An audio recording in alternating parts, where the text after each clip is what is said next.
Hey, how's it going? So this is the last book club for When God Was a Rabbit. If you haven't read any of it and you want to join in, just click the book and I'll take you to the beginning and then go work your way through and then meet back here once you've finished the book, because that's where we are in the book for the rest of us. There will be spoilers in this video. I never actually say that there will be spoilers. I always feel bad because when I'm editing I'm like, oh, there's spoilers. And we talk about what happens in the book and someone's come along and probably watched the video and we're like, oh, now I know what happens in the book.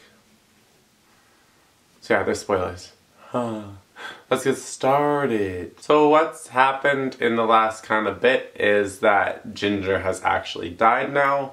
And then it goes on to have 9/11 happen, in which Joe dies, or at least we think he dies, and then he turns up in a hospital and with like a concussion and like doesn't remember anything, like complete memory loss, after he was like beat up on a park bench, in which then he gains back his memory. And then the family's happy again, and then they throw a coconut, which kills Arthur, but doesn't actually kill Arthur. He comes back to life and then regains his vision. And then in the end, Jenny gets out of jail, and they sit and drink coffee and write about in the column and finish off their story together. So by this time in the book, I personally was just kind of like getting through it. I was kind of really bored with the book. By the end, I just was so tired of all this kind of like, oh, this person's dead, just kidding. Oh, this person's dead, just kidding. It was just such like a, almost, I found the book negative to be negative. Are you gonna kill someone off? Or like, I almost wish Joe would have just been killed off and they moved on with their life. Then this whole like, trying to regain the memory, I felt was like very kind of like out of nowhere. And the whole, like, I understand the Arthur part because he was kind of like foreshadowing that that's how he was going to die from the beginning, but then he didn't die. And why are you throwing coconuts in the air? Like, that doesn't make sense. And then Jenny gets out of jail and then it just kind of ends.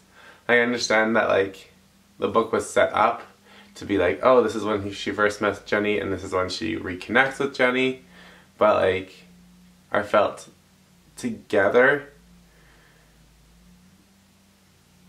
just didn't really like fit. What I did like was that after coming to like the 9/11, I slowly realized that, oh, it was almost like foreshadowing for 9/11, because any historical moment throughout the book has always been a major death that has happened. So we go back to like John Lennon, we have JFK, we have Princess Diana, and then it goes to 9/11. So it was like, oh, okay, that makes sense.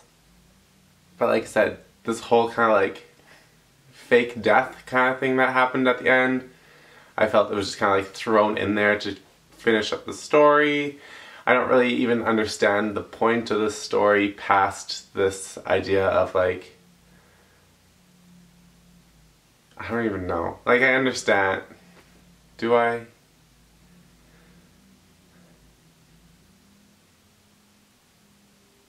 It was just very negative, and I was, by the end I was just kind of tired of it all, and I was like, okay, let's just finish this book. Yeah. That's what I thought about the book. Not much to that one. Needless to say, it wasn't one of my favorites, but we read it, right? I did, looking back, like the fact of how it was laid out. I felt, like I said in the past video, more change could have happened within the characters after like the 12-year span or 15-year span or however long there was of a age change between them. I felt like something different could have changed. I liked the fact that in the end Jenny and Ellie did like meet up and like were friends again, but that was like the only like nice thing. I don't know. It was nice that Joe regained his memory, I guess, and that Arthur didn't die. it was a nice flip from all this negative that was happening from the beginning and like middle of the book. But even still, I didn't feel like the setup for the nice things to happen deserves the negative things to happen. And I feel like there would have been much more growth within the book had there been an accident or something would have happened that was caused within the family. Like if Joe had killed Arthur with a coconut, I feel like, oh shoot, something major would have changed or growth would have happened.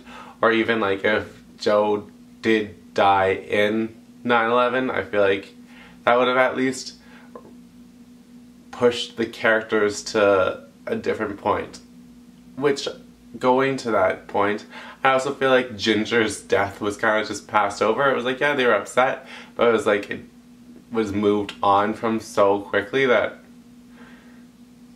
So yeah, let me know how you felt. If you were captivated with everything, or if you felt I'm missing a major point, let me know below. I would like to recommend my feelings on this book. Make me love this book. Make me see something I didn't see. That would be great, because I would love to love a book. Or if not, if you feel the same way, just let me know below so I'm not off on my own somewhere. So yeah, if you did feel the same way, or if you didn't, let me know. While you're below, down there, click like and subscribe, and then follow me on like Instagram and Twitter. We can talk and everywhere. We can be friends. Yeah. I guess that's it. See ya! So, next month, book club, or for the month of May, or the rest of May, we are going to be reading Red Queen by Victoria Aveyard. The reading points for this are by May 15th. We will discuss up to chapter 13. By May 22nd, we will have read up to chapter 21. May 29th is when the book will be done, and we will talk about it on those dates as well, or tentatively, because we both know, you and I and everyone else knows, that my dates don't usually happen on the dates, which is really bad. I need to get better than that. Sorry, bye.